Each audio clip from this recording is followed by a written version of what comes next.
Today we're reacting to the Fresh and Fit podcast. I'm going to play a few clips and then I'm going to react to it at the end because I don't want to take away your attention from what Myron has to say. He says some very valuable things, so enjoy this clip. So much. Dickie Delta, self-improvement, African teen, advice to 19-year-old self, Myron. Okay, got you. For all my young boys out there, 15 to 29, okay, or 15 to 20, to 25, 23? 26, 27, 28. Like, what you guys want to do is just focus on becoming better, getting in the gym, exercising. It's better to do it when you're young, eating healthy, okay, having productive habits, okay. I'm gonna give y'all a cheat code right now. You guys want to know why I'm successful? Why I'm doing real well in life right now? In my teenage years, in my college years, I never had a serious girlfriend. Bam. I never took a girl seriously, ever. You know what I'm saying? Like, where I was like, she's my girl and all this other bullshit.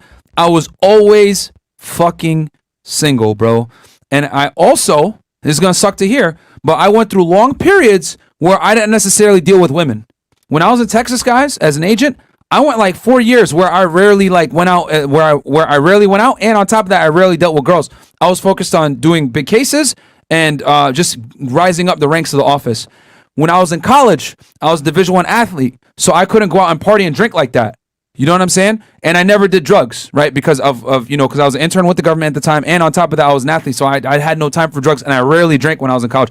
I drink more now as an adult than I did back in college, and even now as an adult, I rarely drink. So, the biggest thing is that during those years, yeah, you're gonna have to give up some fun, and you're gonna have to deal with some pain as a young guy.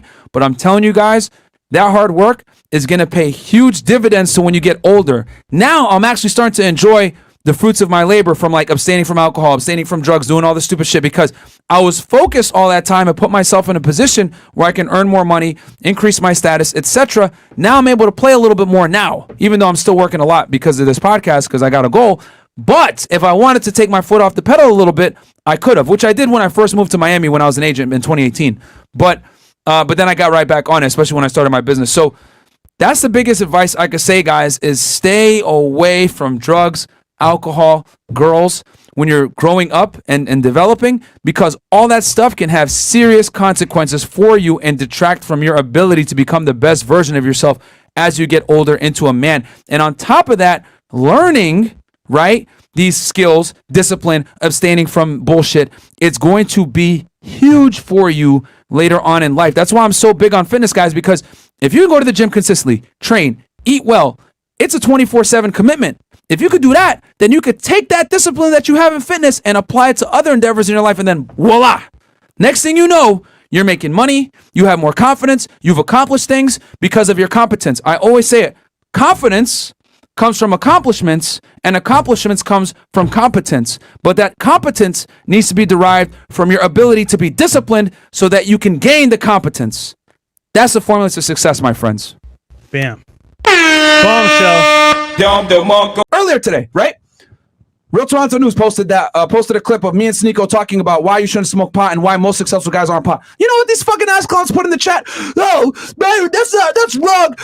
And I actually predicted this. Watch them go ahead and name 2 or 3 guys that are exceptions to the rules that smoke weed that are still successful. What about Elon Musk and Mike Tyson and all these other guys that smoke pot, blah, blah, blah. Those guys are successful, blah, blah, blah. Listen, you fucking stupid. When Mike Tyson was knocking the fuck out of people back in the early 90s and he was training for these fights, I guarantee you he wasn't out here getting high every single day, get high every day, whatever the fuck it's called, smoke weed every day. He wasn't doing none of that shit, okay? When guys are out there really fucking getting it at the peak form, they're not over here doing drugs, guys, drinking alcohol all the time, right? Maybe after the fact, but it doesn't matter. That's still an exception to the rule. Most men that are potheads are fucking losers. All right? Like I told y'all before, 10 toes down on this shit. Everybody I know that's successful, multi-millionaire, in good shape, fucking somebody, none of them do fucking drugs. None of them smoke pot. Andrew Tate never smoked pot in his life. Tristan don't smoke pot. I don't smoke pot. Brandon Carter doesn't fucking smoke pot. None of us do fucking drugs. He quit smoking pot because he said it made him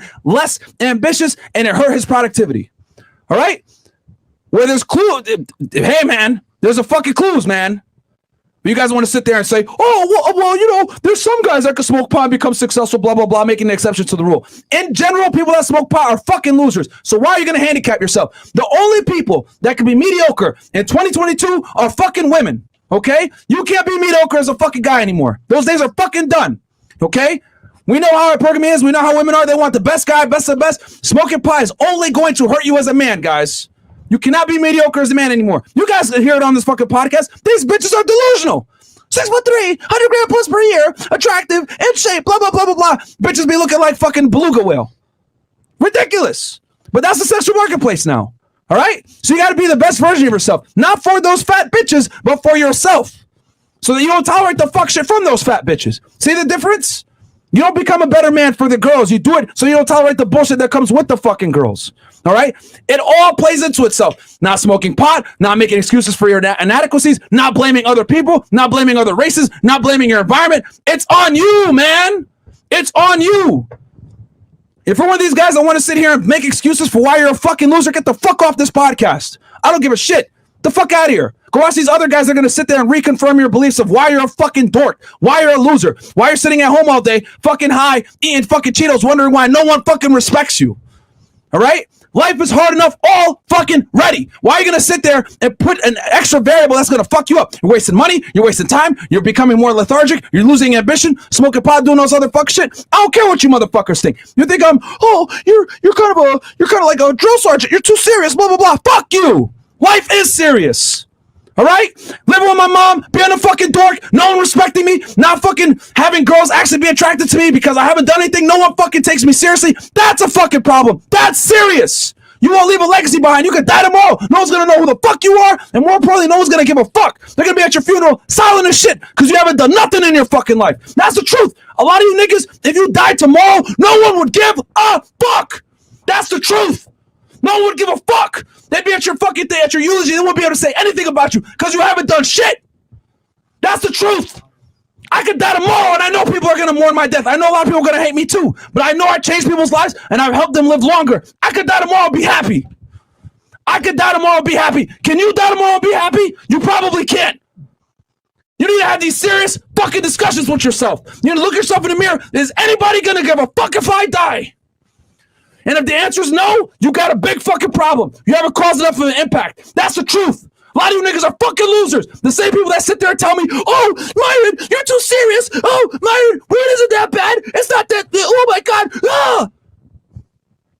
A lot of you guys are fucking mediocre. You motherfuckers should be happy they canceled Andrew Tate. But I'm still fucking here to tell you you're a fucking loser. These bitches don't respect losers.